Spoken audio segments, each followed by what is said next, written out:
Welcome back, folks, to WrestleRant for my full review of Judgment Day 2005 as seen on the WWE Network. Of course, the entire month of May, I'm breaking down every installment of Judgment Day, my reviews of Judgment Day 98, 2000, 2001, 02, 03, and 04, already up here in the channel, so today I'm breaking down Judgment Day 2005.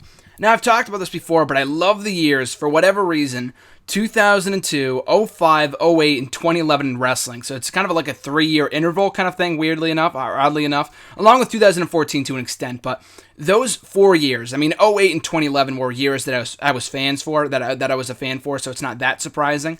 But 02 and 05 were kind of like the changing of the guard to me for whatever reason. 02 was kind of like the end of the Invasion, end of the Attitude Era, and the start of the Ruthless Aggression Era, which I love, my favorite era in all of wrestling, in my personal opinion, like I said. And then 05 was like, again, the changing of the guard. You have the rise of John Cena, Batista, Rey Mysterio, Edge, Randy Orton, all the fresh blood, all the new blood on top of Raw and SmackDown. So I love those years in wrestling, so I enjoyed this event. But watching it back, it was really funny to me.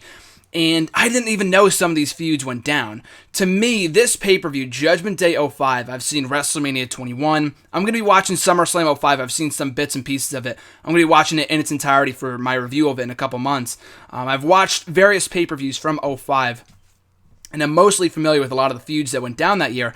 But this pay-per-view specifically, Judgment Day 2005, to me, feels like the forgotten pay-per-view. You know, because we didn't get the draft. I mean, I know we got the draft in the month of April and the month of March for like the early years and the last final few years of the draft. But there was a time, of course, in 05 and 07 and 08, we had the draft in the month of June instead. So this was before the entire, landscape of the WWE changed. We had John Cena on Raw, Batista on SmackDown. This was before that all went down. So we had kind of like some filler feuds before the guys would go to their separate brands, before Angle went to Raw, before John Cena went to Raw, before Batista came over to SmackDown. So we had some filler feuds here, and it was obviously just kind of, it was very apparent they were just kind of biding time before the draft in a couple weeks. So it was funny, like the feud between Booker T and Kurt Angle, I had no idea even happened, because I knew Kurt Angle had the whole feud with Shawn Michaels going on, obviously. They faced each other at WrestleMania. Angle would resume the feud with Shawn Michaels upon his return to Raw in 2005, about a month later. But in the meantime, though, he was feuding with Booker T, which I had no idea about. So it was kind of cool to watch this pay-per-view back and kind of get familiar again with some of the feuds, or kind of be introduced to some of the feuds that I was not really aware of that happened beforehand. So kicking off the show for the WWE Tag Team titles, Eminem, Joey Mercury, and Johnny Nitro, respectively, defending the titles against Hardcore Holly and Charlie Haas. Now, this was very akin to the year before, where we had a random tag team title match. I talked about it in my Judgment Day 04 review, and on that show, it was Charlie Haas and Rico versus the team of Hardcore Holly and Billy Gunn, a very random pairing for both teams.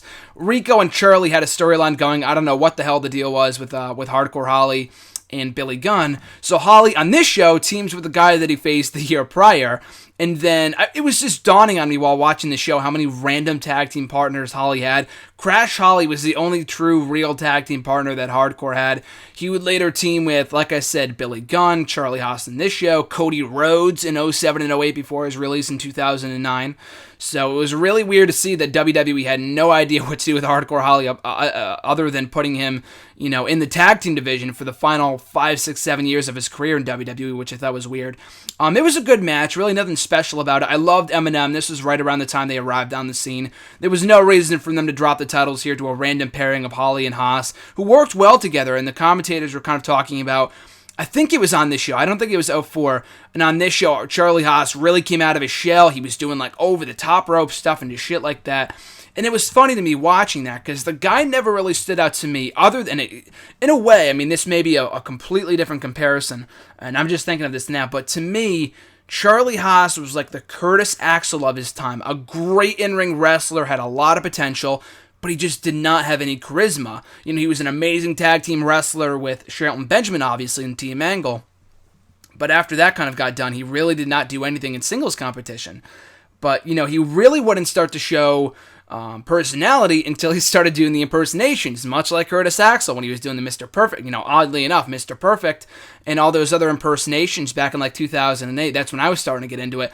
I thought that stuff was hilarious, but you strip that stuff away, the guy had no personality. But he did show some charisma in this match. Like I said, the crowd was kind of getting behind some of his aerial maneuvers, which was cool to see, but the result was still the same in the end. Eminem going over, still the WWE Tag Team Champion. So a nice match to kick off the show, nothing too special, but solid tag team wrestling. Up next, Carlito versus The Big Show. And again, kind of a filler feud. Carlito was kind of coming off. He didn't do anything at WrestleMania. I know he was involved in the Piper's Pit with Stone Cold and Roddy Piper, but of course that would go nowhere. And that was only months removed from his debut when he beat John Cena for the United States Championship. A grand debut, one of the best debuts in SmackDown history, of course. And then from there, he really wouldn't do anything. And Big Show wasn't doing anything at this time either. This was coming off of his loss to Akibono at WrestleMania. So they just kind of paired the two together. And this was also around the time that we had Matt Morgan debut as the bodyguard for Carlito after Jesus or whatever the hell his name was in late 2004 when he was paired with Carlito. I don't know what happened to that guy. But Matt Morgan getting called up from OVW to be paired with Carlito. And I really like that pairing, and I'm surprised it did not last. I think Carlito was Raw bound in the WWE draft a couple weeks after this, and I don't think Matt Morgan went with him. And Morgan was gone shortly thereafterwards. And it's funny, too, because I wrote a Push to Punish article on Morgan late last year in about December or so, and he replied to it on Twitter. I sent him a link, and he replied to it, and it was really cool. And even he agreed with me in the article when I said that he was way too overexposed, not only in WWE, but in TNA as well. He's not a Big Show, or a Andre the Giant, or a Great Khali, or a Kane, where his size is massive, but he was a huge guy, and he was much more agile than any of the other people I just mentioned.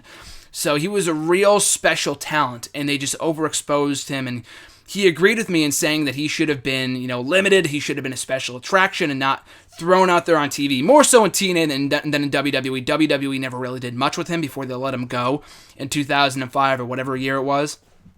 But it's amazing to me because this was 10 years ago. And there's no chance he'll go back to WWE now. I think he's since retired from wrestling. But I don't know. I always thought Matt Morgan was something special. They never did anything with him in WWE. And then when he finally jumped ship to TNA, he was one of those guys, along with Christopher Daniels, one of those top-tier guys that never won the TNA Championship for whatever reason, so I thought that was weird. But yeah, I like Matt Morgan's involvement here. He helped Carlito pick up the victory, which I thought was a surprising result, and good to see, too, kind of a nice win for Carlito.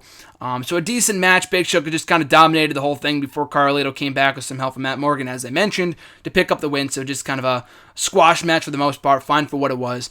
Up next for the Cruiserweight Championship, Paul London defending against Chavo Guerrero. And a really fun matchup, as only one would expect from these two. The Cruiserweight division had a lot of tremendous talent that was kind of like their answer to the X division, obviously, over in TNA. This was around that time that the X division was fucking ripping it up over in TNA and just defying the odds and all that other kind of stuff. But I thought this was a really good match, and it was one of the longer matches on the show, going about 10 minutes when you would think they'd go about 5. So they got a lot of time, made the most of it, a lot of fun stuff. I had my New York accent there for a second, I don't know why. But yeah, Paul London busting out a lot of cool stuff. Chavo Guerrero holding his own as well. A really fun matchup. Nothing special, like I said. The only thing that I really had against it was that there really wasn't much of a story told. It was kind of cookie cutter where Paul London, I guess in the weeks before this, could not beat Chavo. When the title's on the line, he could beat him and emerge victorious with a phenomenal 450 splash. And Paul London was the master of the 450 in the Shooting Star Press, along with Billy Kidman when he was executing those maneuvers before he retired. But yeah, really fun matchup for the Cruiserweight Championship. Paul London emerged victorious. So a fun match, just nothing really much to it other than that. Up next, Booker T versus Kurt Angle, and like I mentioned before, in a feud that I really did not know existed before watching this show, because I guess Kurt Angle, after his feud with Shawn Michaels, not ran its course, but after they just kind of put it on hold before Angle went over to Raw, they transitioned Kurt Angle into a feud with Booker T for the springtime. And I guess the whole reason why it got started was because Kurt Angle had his shot at the WWE Championship. He had it cost by Booker T, and they were in a number one contenders match, and Booker T eliminated him after Kurt Angle eliminated Booker T. So that kind of triggered the feud, but a majority of the focus of this feud was on Kurt Angle, for lack of a better term, sexually harassing Sharmell, Booker T's wife, and, threatening to rape her, and it was really heavy stuff. And the ending of this matchup, and I guess I'll get to that in a minute, but I don't know, just the background of this feud. I mean, it was a good feud, and they had a really good match here that I enjoyed. Nothing amazing, but it was still a really good match. Just the whole premise of the feud with Kurt Angle essentially trying to rape Sharmell was a little too heavy, and I understand this was, obviously before they went PG, but it's still 2005. So this was, long removed from the Attitude Era when they could get away from this kind of stuff. So, I don't know, I thought that was a little weird. They probably could have gone with something else. Just kind of going off the fact that Booker T and Kurt Angle respectively cost each other a shot at the WWE Championship was enough. They could have added some personal twist to it, but the whole raping of Sharmell and the kidnapping and the sexual harassment stuff was a little heavy. That was a little weird. But yeah, like I said before, though, the match itself was really good. A lot of back and forth action. The only major gripe, or minor gripe, that I had with it was the finish. Booker T rolling up Kurt Angle for the win. But you didn't know if it was 3 or not. It looked like it was like 2.5 or 2 7/8, as the commentators would say. But it was a 3. So it looked like the finish was botched a little bit. I'm not saying Kurt Angle was supposed to win, but just the way that it came off. A lot like the Cody Rhodes and Goldust match, from Fastlane this year. Kind of like that, where the referee, I don't know if it was the referee or Kurt Angle, it looked like he kicked out. I don't know. The finish came off really weird, but Booker T emerged victorious nevertheless. I probably would have given the win to Kurt Angle to kind of continue that role that he was on after the wins over Shawn Michaels and everyone that he dominated over on SmackDown. But, it was fine. I guess they wanted to blow off the feud before Kurt Angle went over to Raw, so I guess that was fine and dandy, too, that they gave the win to Booker T. And like I said, it was via a roll-up, so it was not the worst thing in the world. And then after the matchup, Booker T handcuffing Kurt Angle to the top rope, just beating the crap out of him. And then Sharmell would slap him around, give him a low blow, just kind of, again, harassing Kurt Angle. So the whole background of the feud was a little weird. And the aftermath, the post-match stuff was, I guess, fitting of the feud. And that was kind of the blow-off. Unless they went back to the feud after that, but I don't understand why they would. Because Kurt Angle was drafted to Raw about a month or so later. So, I don't know. I thought the match was really good, though. Aside from the feud itself, I'm not going to call it terrible, but it was just strange, I guess, for lack of a better term. Up next for the United States Championship, Orlando Jordan defending against Heidenreich. And that was the only good thing about this guy, the theme. Heidenreich, like I've talked about before in past Q&A videos here on the channel, was no good. Heidenreich was no good at all. And if that wasn't, apparent in his feud with The Undertaker, I don't know what was or when it would be. This was kind of a feud thrown together at the last minute. Heidenreich beat Orlando Jordan via pinfall on the SmackDown before the pay-per-view, thus granting him a shot at the U.S. title on this show. And the match was, not good at all.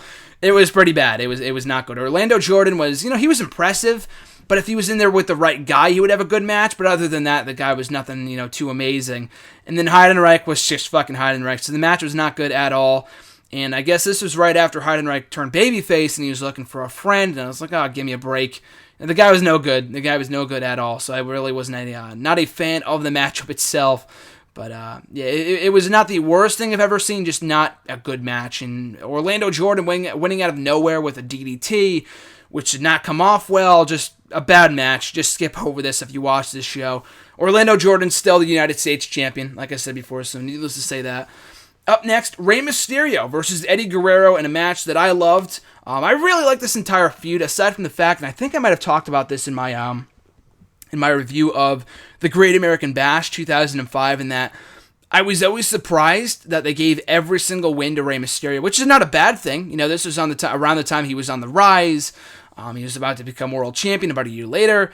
Whether he would have become world champion or not, regardless of Eddie Guerrero's death, I guess we'll never really know. But he was still a star on the rise, one of the biggest babyfaces on SmackDown around this period in time. So they wanted to put him over big, and they did that with this feud.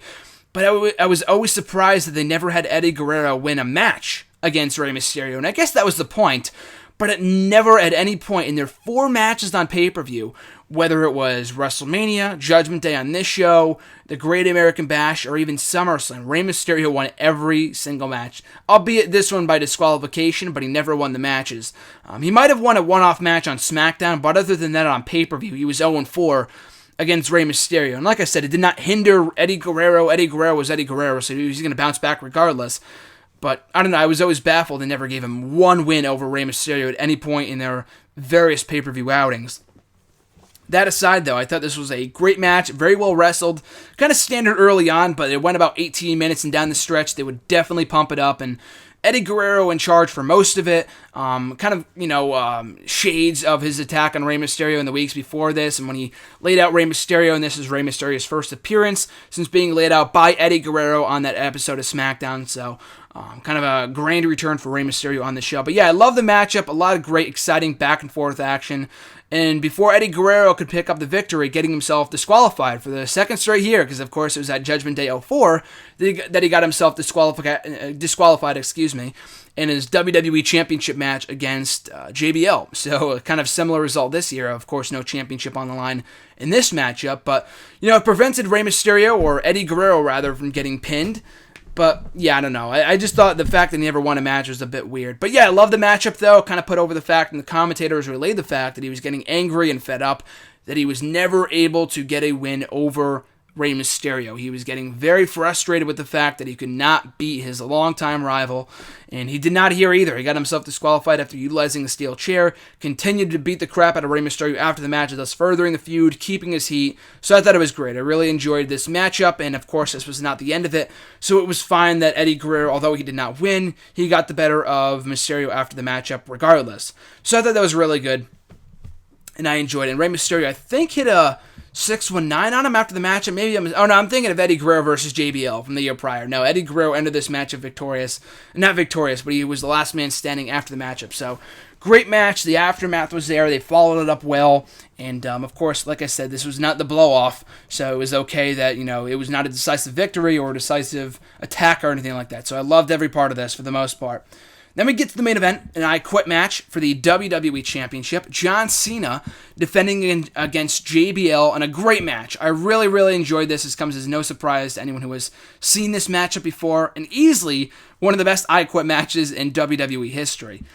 And I said this last night. I'm recording this the night after Payback, and almost 10 years removed from this match did John Cena face Rusev in an I Quit match at Payback for the United States Championship. 10 years earlier, facing JBL in the main event of Judgment Day for the WWE title.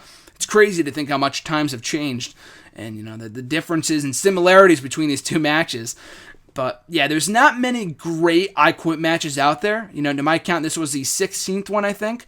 And the only other ones, and I did an article on the best I Quit matches of all time in WWE history anyway, and I ranked this as number 3, right up there with Mick Foley versus Ric Flair from SummerSlam 06, and The Rock versus Mankind from Royal Rumble 1999. There's not many other matches that were as great as this one.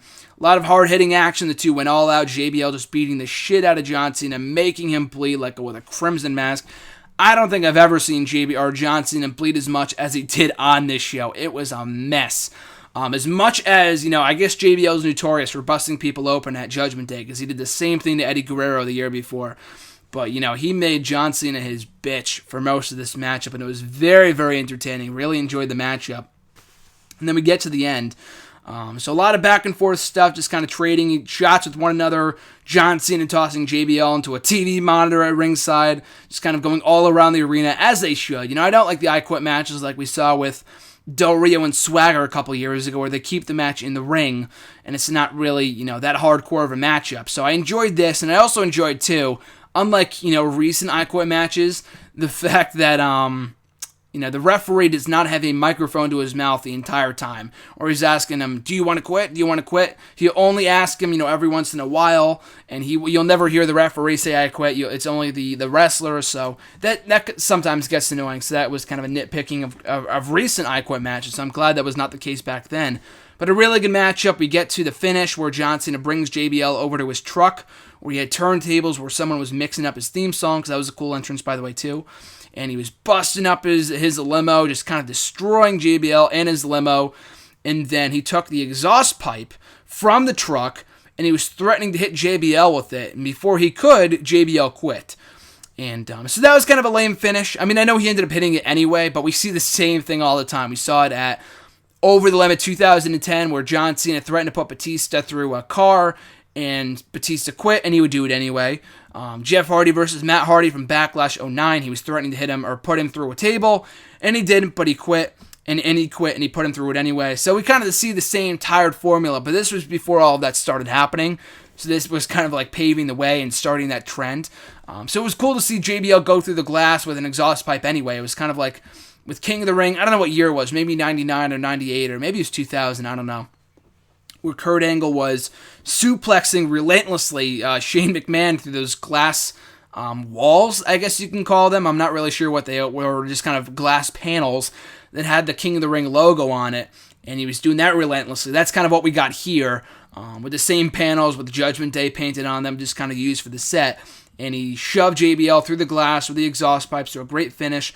Although the I Quit, saying I quit before that happened was a bit lame. Other than that, though, it was great visual that John Cena did it anyway, and a great defining victory for John Cena that kind of proved he could hang with the Elite. He had matches on pay-per-view with Kurt Angle and The Undertaker and Big Show and all these other top-tier talent in the few years before this pay-per-view. But it was this matchup that proved that he could hang with the very best in the ring. And I thought it was a great match. Not from a wrestling standpoint, but they definitely made up for that lack of wrestling in the terms of hardcore. And I'm not always a huge hardcore wrestling fan, but when it's done right, it's effective, and they definitely did it right on this show. It made sense, and they put to rest the old WWE title, which JBL came out with, the Undisputed Championship belt, and John Cena came out with his new spinner belt, which we would get for the next 8 years, unfortunately. But yeah, I thought this was a great match, really enjoyed it, and a great way to go off the show. So overall, I thought this was a good show. I enjoyed it. Again, maybe just personal bias because I really enjoyed the year of 2005 in WWE. But, on the whole, I thought we got some really good matches on the show. I thought Booker T, Kurt Angle, Rey Mysterio, and Eddie Guerrero were both, Booker T and Kurt Angle, very good match. Rey Mysterio and Eddie, a great match. And then John Cena versus JBL, an excellent match. So kind of just progressively getting better. Then the other matches, with the exception of Jordan versus Heidenreich, I thought that was kind of a throwaway match. But everything else that was really good. Big Show and Carlito served a purpose, gave a win to Carlito, fine for what it was. London versus Chavo, really good matchup. And then a standard, a solid tag team wrestling match to kick off the show as well. So a pretty good matchup, no new champions crowned, but the in-ring action was there. There was a lot of really good in-ring action that I would suggest that you watch on the WWE Network this month. Like I said, month of May, free on the WWE Network, so make sure to check it out and watch this pay-per-view, Judgment Day 2005. So that's going to do it for my review of Judgment Day 05. I'll be back on Saturday with my review of the 2006 installment of Judgment Day. But in the meantime and in between time, you guys can catch me on Twitter at WrestleRant, on Facebook at facebook.com/GrahamGSMMatthews at graham.gsm.matthews. Make sure to like, comment, share, and subscribe this video. All support is greatly appreciated. And you can also check me out at nextairawrestling.net for my full reviews of Raw, SmackDown, Impact Wrestling, Lucha Underground, and everything else in between, and live reviews of pay-per-views, Monday Night Raw, and everything else. Like I said, Payback was last night when I'm recording this, or 2 days ago if you're listening to this on Tuesday. So my full review of that pay-per-view is up, and like I said, make sure to stay tuned to this channel for random video blogs, WrestleRant radio excerpts, and my full reviews of Judgment Day, the next one being 2006 on Saturday. Have a great week, folks, and I'll catch you back here on Saturday for my review of Judgment Day 2006.